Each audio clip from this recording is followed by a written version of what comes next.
Hi everyone, welcome back and thank you for joining us for the fourth video in our series about the 5 ways to well-being. Last week we talked about giving and we set you the challenge of giving something. So we've loved hearing about all the things that you've done. We just wanted to share with you what we've been up to. So I gave up a week of my annual leave to go and help my partner with some of his work, and we were building a boardwalk at a lake. So that was challenging but fun. Well done, Lizzie. I you. want to tell you about my husband. He's been mowing the grass this week at our local chapel. He does it on a voluntary basis with a couple of other people. His father was buried there the year before last. We're not religious ourselves, but he wanted to do that for the connection to his dad. But it's also brought him closer to people in his community, seeing people that are popping to visit graves and use the chapel. It's really helped in that way too. Beck, how about you? So I was really lucky that it was my nan's birthday. It's today actually, so I've got her a present, so I'll be giving that to her. So that's what I've been doing. So yes, today we're going to talk about give. So we're on number 4 out of 5 of the 5 ways to well-being. And we're just going to talk today about some things you can do to improve your physical activity, some suggestions, some ideas of what you can do to just get more active in your day-to-day life, as well as some things that you can maybe take up, some challenges that you can maybe do. And of course, we'll be setting you another challenge at the end of the video. And I think while you're watching the video today, it's important to remember that we're just about increasing physical activity. So not everyone obviously is capable of running or doing some more extreme sports like hill walking. I think anything is extreme to me, but not everyone is capable of doing that, and not everyone wants to do that. So it's just about improving where you are and increasing physical activity, and it's important to note as well, if you're worried about that, or if you have any disabilities that can prevent that, then it's important that you can speak to your GP, just so you feel more secure and you know what you're working with and you can do that safely. So yeah, over to you, Lizzie. Thanks, Becca. So yeah, like you said, a lot of what about being active is about increasing what you're doing at the minute, and it's not necessarily about making a huge change. So a few ideas about increasing what you can do on a day-to-day basis might be things like taking the stairs instead of a lift where that's possible, when you're doing your supermarket shopping, maybe if you have to drive, parking in the car park but far away from the supermarket, so you've got a bit of a walk from where you park to the entrance, and even things like maybe taking a basket when you go around the shops instead of a trolley, or even walking to the shops if you can and carrying the stuff back. Things like if you're meeting up with a friend for a catch up, instead of going maybe to a cafe or to the pub, what about meeting up and going for a walk together and getting a takeaway coffee or something like that. Playing with the children, walking the dog. That's obviously, if you've got a dog, that's a really great way of getting a bit of activity in, but maybe increasing the length of your dog walks and that kind of thing, getting out in the garden. So a lot of the time it's just about finding those ways of squeezing activity just in your kind of day-to-day routine, and I think that can make a really, really big difference. Yeah, and sorry about that. Obviously, I do have a dog, and one of the ways you can increase your physical activity is by chasing the dog around the house when she decides to bark at random things. So that's a top tip there. But what I actually wanted to talk about was motivation and action, and how sometimes we can feel like we need to wait for that motivation before we have to do anything, but actually we might not be aware of this, but motivation actually follows action rather than the other way. So it doesn't really make sense for us to wait for the motivation to do things, because we get that motivation by doing things. And that's really hard for some people to understand, because especially if you're not doing very much, you don't feel like doing very much, and you certainly don't feel like doing more. But actually, it's by taking those small steps, like you mentioned, is like walking further when you're at the supermarket, or picking up a basket instead of a trolley. It's those kind of small steps that are going to help you and help motivate you to take the bigger steps to eventually climb those hills or run those marathons or whatever it is that you're after. And it's also important to remember that you need to enjoy what you're doing. If you don't like running, if you don't like going for walks, then it's going to be difficult for you to maintain that, and it's going to be difficult for you to build on that activity, because you're not going to stick it out if you don't enjoy it, do you?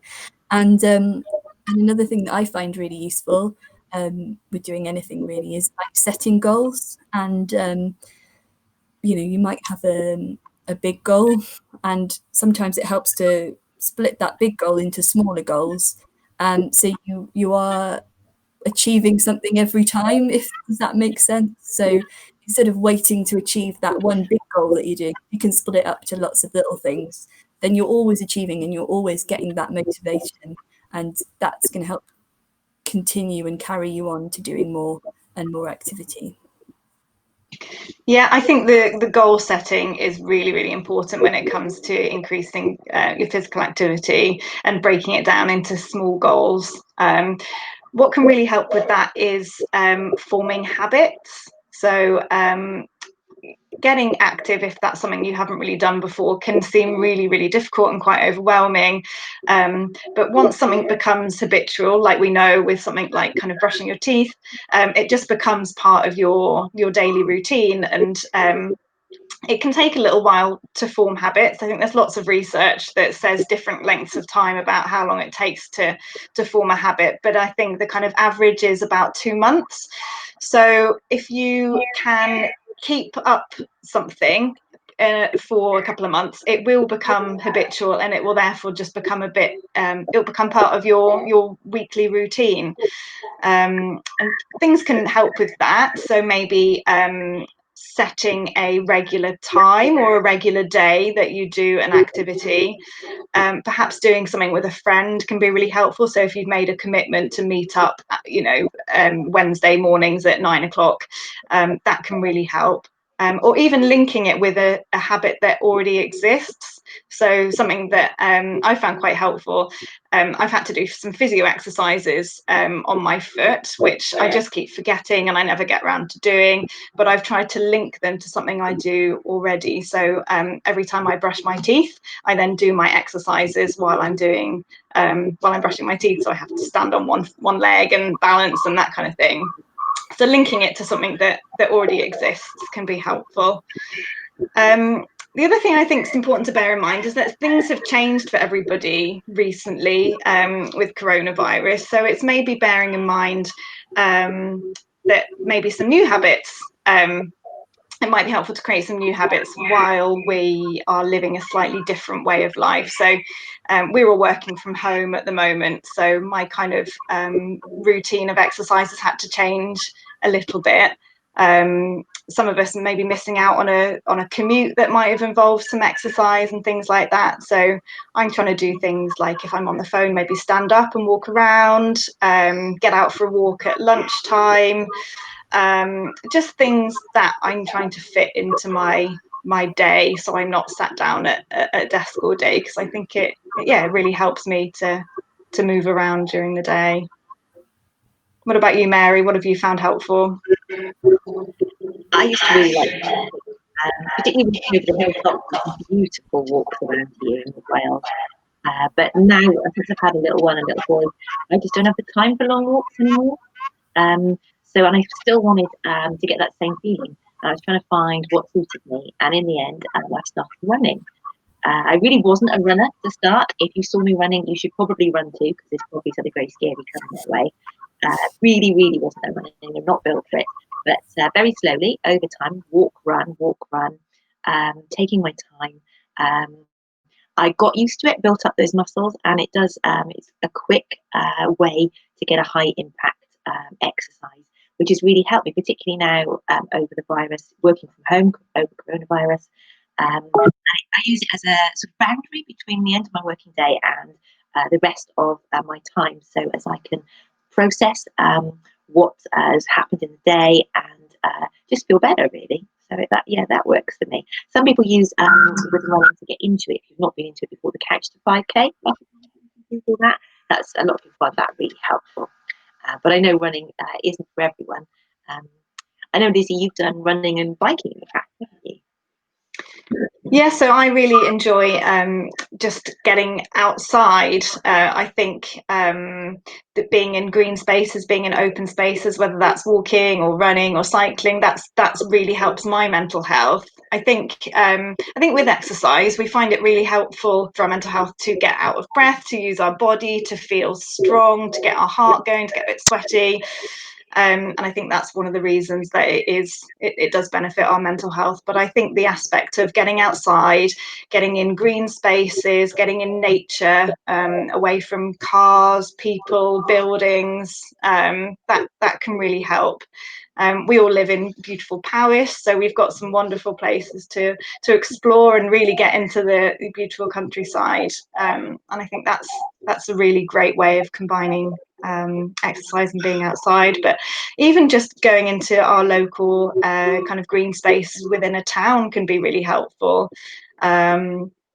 Just going for a walk around the park. I know here in Newtown, our park in the middle of town, it goes alongside the river, and I've seen some beautiful nature. I've seen kingfishers, I've seen otters, and that's right in the middle of the town, and I think that's got a really, really beneficial impact on our mental health. I think you're absolutely right. Think of emotion as energy in motion, and sometimes we need to do something with it, rather to be able to react appropriately and not to become angry, and to be able to process and think things through. And for me, exercise can really help do that, as well as help deal with anxiety and help just keep me feeling calm and in control, really. It just really helped me in that way.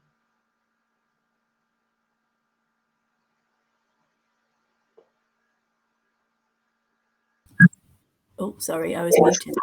And I just wanted to follow on as well about anxiety and exercise. Is that I know for me, when I had a panic disorder, which is a fear of panic attacks and regular panic attacks, that sometimes the more cardio type exercises like running and biking and things like that, because of the side effects of that exercise, which are fast heart rate and shallow breath and maybe some nervous stomach or something like that, that's quite similar to anxiety. It's quite similar to the symptoms that you'll get just before or during a panic attack, and that can be quite worrying if you suffer long term with anxiety or with something like panic disorder. It's quite difficult for the brain to know when you're anxious and when you're just had a tough workout, even if you've just cycled a couple of miles. It's your brain sometimes can trick you into thinking that that's a panic attack. So I couldn't do those kinds of things when I was poorly, so I would still want the benefits of exercise and the chemical rush, the endorphins that exercising can bring. So the things I would do, embarrassingly, is weightlifting and just moving your body through things like yoga, body workouts and things like that. Obviously, I wasn't lifting particularly very heavy weights, those things are really accessible because you don't even have to buy weights. You don't, I think I was using like £2 weights or something, which is probably not even a bag of sugar at the end of the day. But there are alternatives out there, like just working out with a couple of tins of beans, or just trying to do a push-up or a pull-up or anything like that is still exercising, and it can be more it can be more beneficial for someone with anxiety, especially I really did feel like that cardio was so similar to a panic attack that it just wasn't accessible to me at the time. So there's lots of different ways that you can exercise, and there's lots of different ways you can improve your physical activity. That's all I have to say. Yeah, I think making sure that things are accessible can make it a lot easier as well. So you don't need to go out and buy loads of equipment, like Becca's just said. There's also lots available online at the minute. And there's kind of online classes or yoga videos on YouTube and that kind of thing. One thing that maybe you don't get from doing things online, which I think can be really helpful, is the social side of doing some physical activity. So we know that exercising, we know that being in green spaces is good for mental health. But we talked in, I think, the first of our videos about feeling connected to other people, and exercising with others can be a really good way of having that connection, whether it's making new friends, or meeting up with friends and doing something together. Sometimes we find it's easier to chat to people when we're actually doing an activity. And yeah, I think that's really helped me. I know that when I first moved here, I joined the local running club, and I've made a lot of friends through that. So that's been really, really great for me. The key for me as well with that activity and exercise is about little and often, isn't it? So as you gradually build up that muscle, that fitness, and you don't damage your body really.